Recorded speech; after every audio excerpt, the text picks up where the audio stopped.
ইসরায়েলে আরো বিধ্বংসী হামলার হুঁশিয়ারি ইরানের। ইসরায়েলে মার্কিন দূতাবাসের কাছে ইরানের ক্ষেপণাস্ত্র হামলা। মোসাদের গুপ্তচরকে ফাঁসিতে ঝুলালো ইরান।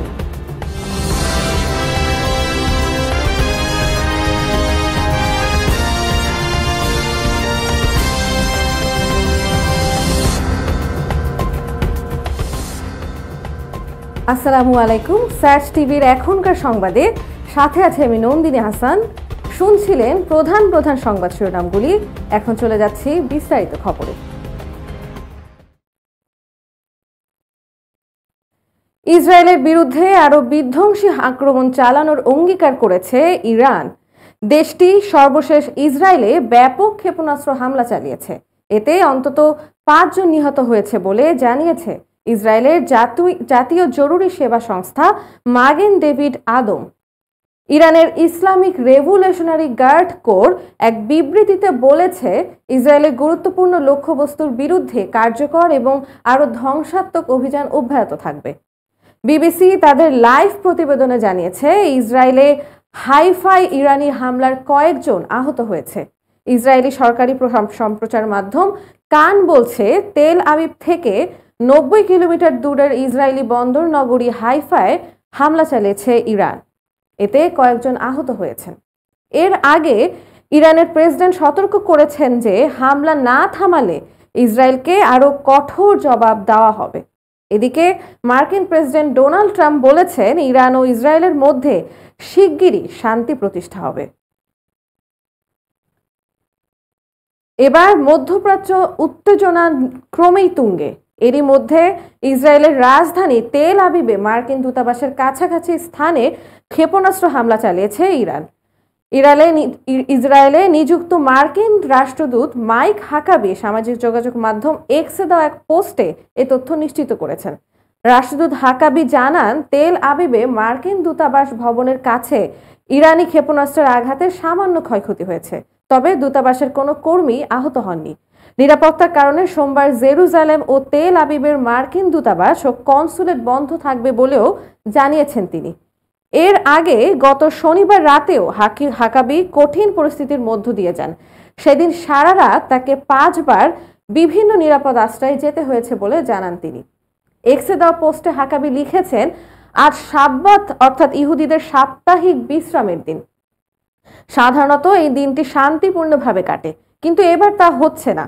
পুরো জাতিকে নিরাপদ আশ্রয়ে থাকার নির্দেশনা দেওয়া হয়েছে। ইসরায়েলের কট্টর সমর্থক হাকাবি চালানোর সম্ভাবনা কম। ইসরায়েলে নিযুক্ত এই মার্কিন দূত শুক্রবার রাত থেকে শনিবার ভোর পর্যন্ত 5 বার নিরাপদ জায়গায় আশ্রয় নেন। ইসরায়েলে ইরানের পাল্টা ক্ষেপণাস্ত্র হামলার কারণে বারবার জায়গা বদল করতে হয়েছে তাকে। সুরক্ষিত আশ্রয় কেন্দ্রগুলোতে থাকতে হয়েছে। ইরানে ইসরায়েলের হামলার 2 দিন আগে গত বুধবার যুক্তরাষ্ট্রের পররাষ্ট্র প্রতিরক্ষা বিভাগ মধ্যপ্রাচ্যের বিভিন্ন স্থানে অবস্থানরত অনেক কর্মীকে সরিয়ে নেওয়ার ব্যবস্থা করে। যেসব কর্মী জরুরি কাজে নিযুক্ত নন তাদের সরিয়ে নেওয়া হয়।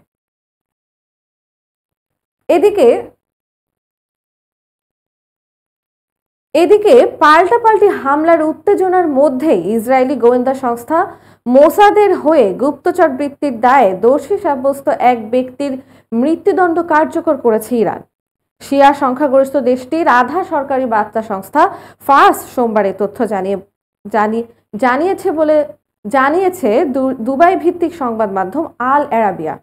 ফাঁসি কার্যকর হওয়া ব্যক্তির নাম ইসমাইল ফকরি। এর মধ্য দিয়ে গত কয়েক সপ্তাহে ইসরায়েলের হয়ে গুপ্তচর বৃত্তির দায়ে ইরানে 3 জনের মৃত্যুদণ্ড কার্যকর হলো। ইরানের বিচার ভিত্তিক সংশ্লিষ্ট বার্তা সংস্থা মিজান অনলাইনের খবরে বলা হয়েছে, ইরানের সুপ্রিম কোর্ট নিম্ন আদালতের রায় বহাল রাখায় ইসরায়েলি গুপ্তচর সংস্থার এক ছদ্মবেশী এজেন্টের ফাঁসি কার্যকর করা হয়েছে। আল জাজিরার খবরে বলা হয়েছে, ইসমাইল ফকরি মোসাদের 2 কর্মকর্তার সঙ্গে ঘনিষ্ঠ যোগাযোগ রাখতেন এবং ইরানের শত্রুদের কাছে গোপন ও সংবেদনশীল তথ্য পাচার করতেন বলে অভিযোগ। 2023 সালে ডিসেম্বরে ইরানি কর্তৃপক্ষ ফকরিকে গ্রেপ্তার করে এবং তার বিরুদ্ধে আনুষ্ঠানিকভাবে গুপ্তচর ভিত্তিক অভিযোগ আনে।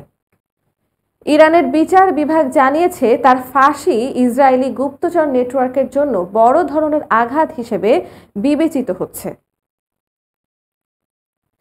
অন্যদিকে আইআরজিসির সদর দপ্তরে হামলা চালিয়েছে ইসরায়েল।